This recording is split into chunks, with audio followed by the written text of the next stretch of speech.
जन साहब, एक खबर मैं दे दूं, जैसे अभी हम लगातार बात कर रहे हैं कि क्या दुनिया के ऊपर कोई परमाणु युद्ध का खतरा मंडरा रहा है, कोई विश्व युद्ध की बात करता है। इस बीच फ्रांस और रूस के राष्ट्रपतियों के बीच में 1.5 घंटा बात हुई है फोन पर, यानी इमैनुअल मैक्रों और राष्ट्रपति पुतिन के बीच में 1.5 घंटा फोन पर बातचीत हुई है। और इसके बाद बताया जा रहा है इमैनुअल मैक्रों ने यूक्रेनियन काउंटर पार्ट के साथ भी बात की है, उन्होंने ज़ेलेंस्की साहब के साथ भी बातचीत की है। अब 1.5 घंटे की बातचीत पुतिन और मैक्रों के बीच में होती है, उसके बाद वो यूक्रेन के राष्ट्रपति को फोन करते हैं, उनसे बात करते हैं। क्या इसमें कहीं आज जो बातचीत संभावित है सानी साहब, उससे जुड़ा एजेंडा हो सकता है? क्योंकि आज मैं ये भी आपको बता दूं, क्योंकि रूस बिल्कुल साफ कर चुका है उनके फॉरेन मिनिस्टर कि हमने बड़ी कम शर्तें रखी हैं, शर्तें मान ले वरना ये ऑफेंसिव जारी रहेगा। अगर जो आपने सवाल उठा, आई थिंक वो सबसे अहम है, बिकॉज ये पूरी वॉर के ऊपर वही निर्भर करता है। आई थिंक सबसे पहले जो जैसे जनरल असाना ने आपको बताया कि नेटो का जो एक्सपेंशन का जो पॉलिसी था, that was trading into the security dimension of Russia.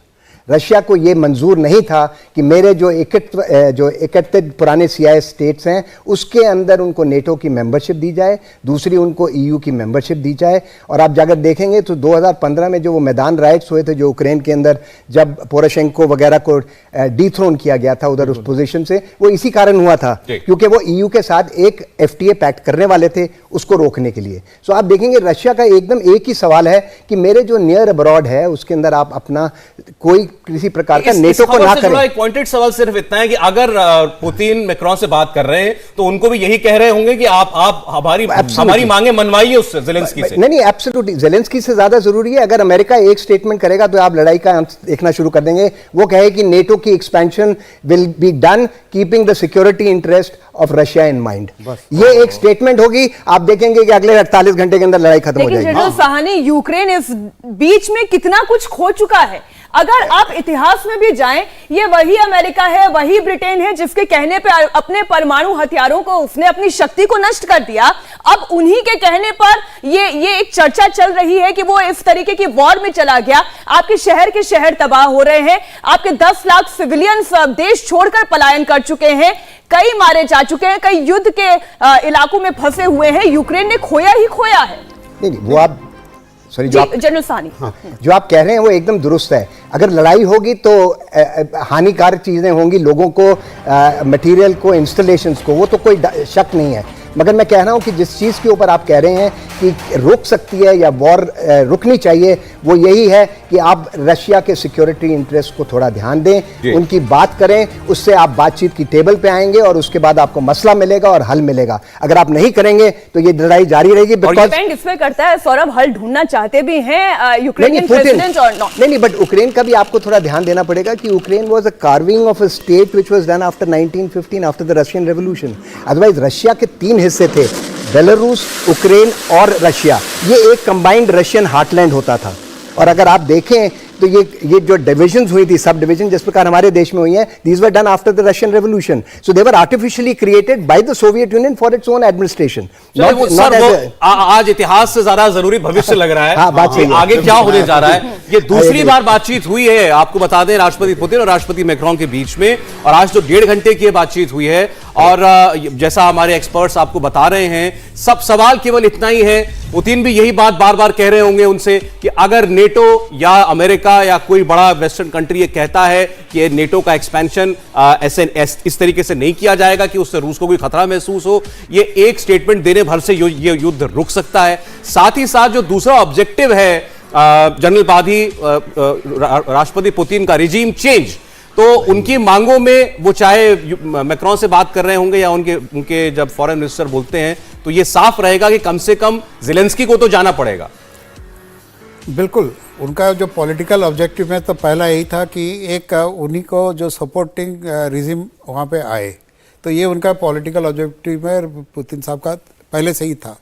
और दूसरा जो बात उनकी रही है अभी, जो उनका जो पीस टॉक बात हो रही है, जो फ्रांस और इनमें से जो हुई है, उसी से हमने देखा कि जो मैक्रों है बहुत एक्टिव है, वो मॉस्को तक भी गए थे, लगातार वो बातचीत और टच में है पुतिन के। तो ऐसे में आपको लगता है कि क्योंकि फ्रांस हो या फिर जर्मनी हो, ये बहुत ज्यादा हक में नहीं थे कि एक्सपेंशन हो नेटो का, क्या आपको लगता है कि ये कुछ बीच में कर पाएंगे मध्यस्थता, इस वक्त जो बातचीत हो रही है उसको डिफ्यूज कर पाएंगे?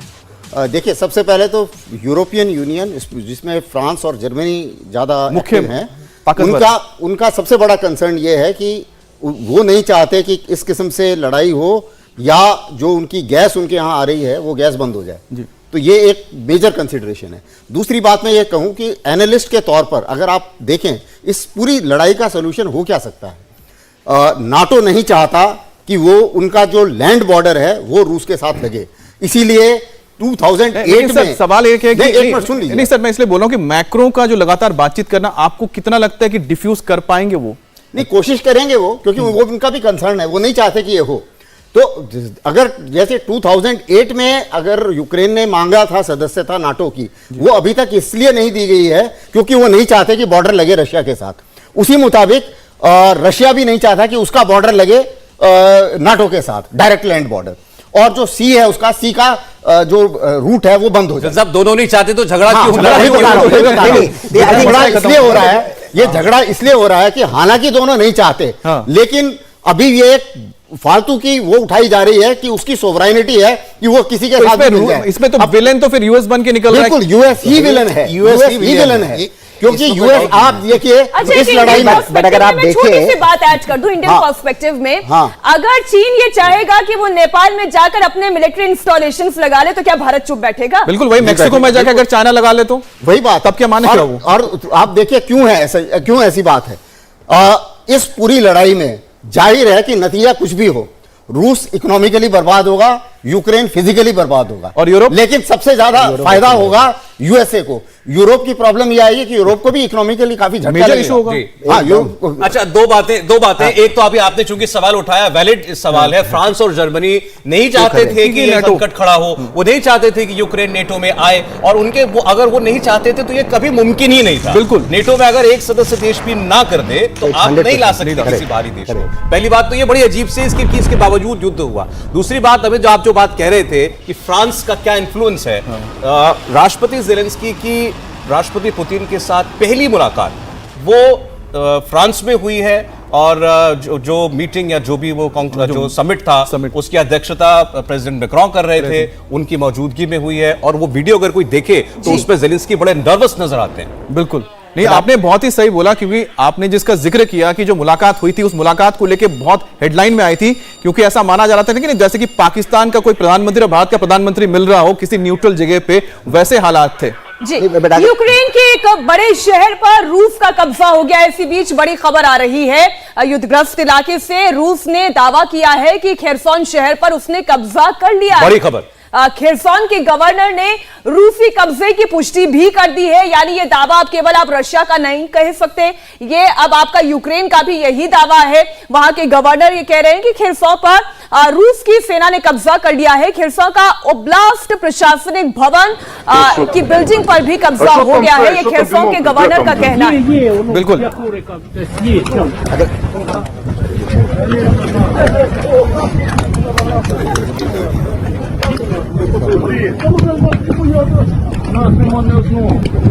तो यहाँ पर उस वक्त की तस्वीर देख रहे थे जिस वक्त यहाँ पर लगातार हम देख रहे थे खेरसों पे अटैक किए जा रहे थे, तो फाइनली जो आउटस्कर्ट में इलाके जो रेजिस्टेंस फोर्स बचा हुआ था उस पर उन्होंने हमला करके उसको तबाह कर दिया। पूरी तरह से खेरसों आ चुका है।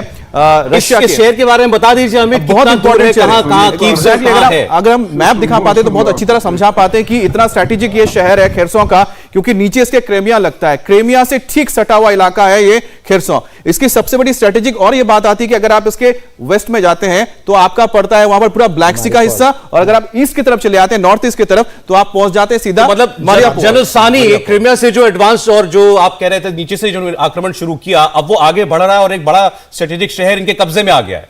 नहीं, करेक्ट, आप जो कह रहे हैं, जो शुरू में जनरल साना ने भी कहा था, ये अनडाउटेडली जो कि नेवल फ्लीट है, रशिया चाहता है कि उसको फ्रीडम ऑफ ऑपरेशन होना चाहिए। वो फ्रीडम ऑफ ऑपरेशन कैसे होगा, उसके लिए उसने क्रीमिया लिया 2014-15 के अंदर। उसके बाद अब ये जो आप देख रहे हैं मैरीपोल, ये खेरमसो जो कर रहे हैं, ये सदर्न जो फ्रिंज हैं, जो नेशन स्टेट्स हैं, उनको वो हासिल करना चाहता है। इससे एक तरह से दबाव पड़ता है यूक्रेन के ऊपर, there is another front that you can create. But दूसरा ये भी है कि उसकी जो सिक्योरिटी एस्पेक्ट्स हैं, उसके नेवल सिक्योरिटी एस्पेक्ट्स, उसको वो प्रोटेक्ट कर सकता है। तो मैं उस तौर से ये कहूँगा। बट एक सवाल जो पहले उठाया था वो मेरे को बहुत आई वुड लाइक टू से मैक्रोन का रोल इसलिए बहुत अहम है बिकॉज स्ट्रेटेजिक लीडरशिप लेवल के ऊपर या एपेक्स लीडरशिप के ऊपर जो पर्सनल रिलेशनशिप्स हैं they make a great amount of difference in decision making. और मैक्रोन का रिलेशनशिप जिस प्रकार से पुतिन के साथ रहा है वो बहुत ही अहम रहा है, एंड जो एक तरह का ट्रस्ट है दोनों के बीच में, जिस प्रकार से हमने देखा था हिंदुस्तान के अंदर जब हमने कहा था कि शी जिनपिंग और प्राइम मिनिस्टर मोदी के बीच में था, ट्रंप और मोदी के बीच में था, तो ये these things make a difference जब decision making and certain amount of breakthrough चाहिए होगा। तो मेरे ख्याल मैक्रोन का रोल बहुत अहम रहेगा। और अगर आप देखें नेटो के अंदर भी फ्रांस का रोल हमेशा रेस्ट ऑफ नेटो से अलग रहा है। आप अगर देखेंगे जिस प्रकार से उसके हेडक्वार्टर्स बने थे, नेटो के certain outstation headquarters were always located in France. So France ने एक तरह से अपनी इंडिपेंडेंस, अपनी आइडेंटिटी मेंटेन करके रखी थी, जिसका वो मतलब वो अपने सोच के मुताबिक अहम रहा है। इसलिए उसकी जो प्रोमिनेंस है और रोल है वो उसकी इस independent thinking and independent state के कारण है।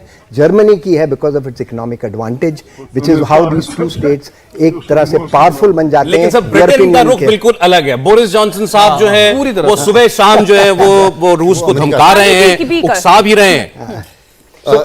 जो ब्रिटेन का रोल है और ब्रिटेन और यूएस का, ये दोनों तो हमेशा सर इस डिस्कशन को और आगे बढ़ाएंगे। एक और तस्वीर आ गई है, वो दर्शकों के सामने रख दें। युद्ध में सबसे ज्यादा नुकसान अगर किसी का हो रहा है तो आम लोगों का हो रहा है, जिसका जिक्र मैंने पहले भी किया कि यूक्रेन क्या खो रहा है ये इन तस्वीरों से पता चलता है।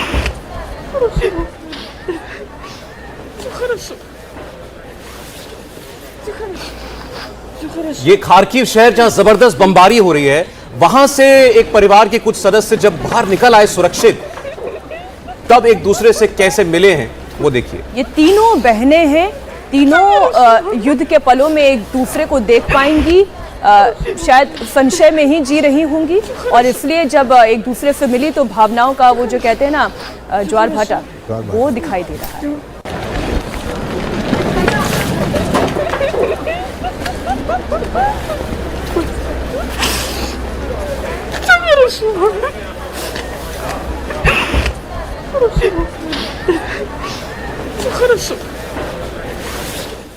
इंडिया टीवी हर वक्त हर जगह डाउनलोड करने के लिए सर्च करें India TV news Google play store या ऐप स्टोर पर।